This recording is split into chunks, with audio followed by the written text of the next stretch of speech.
वृंदावन का नाम क्या है? वृंदावन। वृंदावन तुलसी, तुलसी का नाम है वृंदा। तो सारा वृंदावन जो है तुलसी का वन है। तुलसी भगवान को बहुत प्रिय है, विष्णु को तो बहुत ही प्रिय है। तो तुलसी को ये वरदान था, वृंदा को, जब ये वृंदा के रूप में, तुलसी तो बाद में हो गई, वृंदा को ये वरदान था अखंड सौभाग्यवती।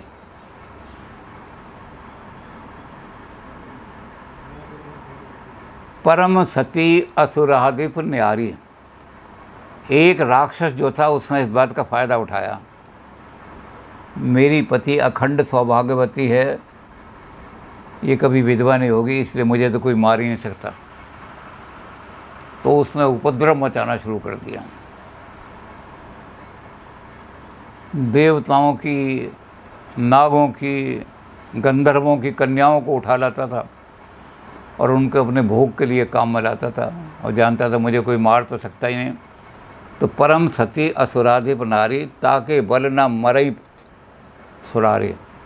वो जो देवताओं का दुश्मन था, वो पति की तपस्या के कारण से नहीं मरता था। बहुत कोशिश करी, और उसने कहा जब मुझे कोई मार नहीं सकता तो मैं जो चाहूँ तो करूँ। तो लूटता भी था, स्त्रियों की शील पर भी हाथ डालता था, लोगों को मारता भी था, सारे गलत काम भी करता था जितने भी थे।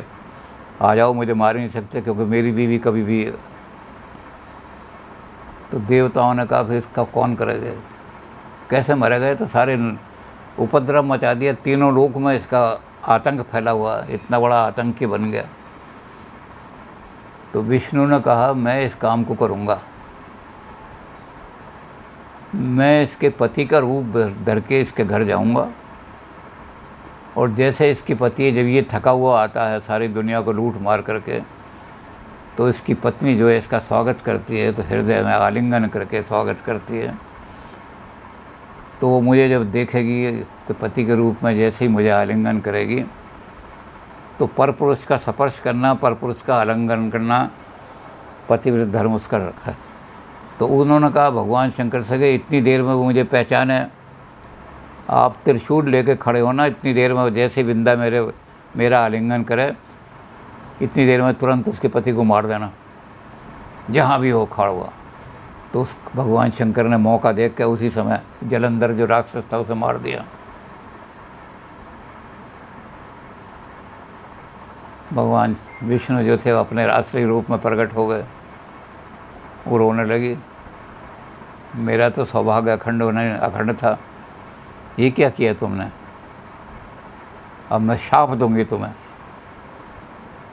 सारे स्वर्ग को भस्म कर दूंगी। भगवान विष्णु घबरा गए, कहने लगे मुझे सुहाग दान करो, मैं विधवा नहीं हो सकती।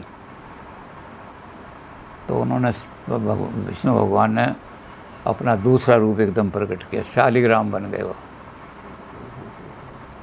और उन्होंने कहा तुम जाके वृंदा, जहाँ तुम्हारा वन होगा वहाँ तुलसी के नाम से तुम प्रसिद्ध होगी, वृंदा तुम्हारा ओरिजिनल नाम है, वहाँ रहोगी, और मैं वहाँ हमेशा विराजमान रहूँगा शालिग्राम के रूप में जहाँ तुम रहोगे। तो वो वृंदा जो थी तुलसी बन करके यहाँ आ गई वृंदावन में। सारा वृंदावन का नाम ये है कि उस वृंदा का ही बना है, तुलसी का ही बना है। बड़े बड़े तुलसी के बाग लगे हुए हैं वहाँ, बड़े बड़े खेत, और हर तरह की तुलसी है, वन तुलसा, छोटी तुलसा, काली तुलसा, सारी तुलसा है।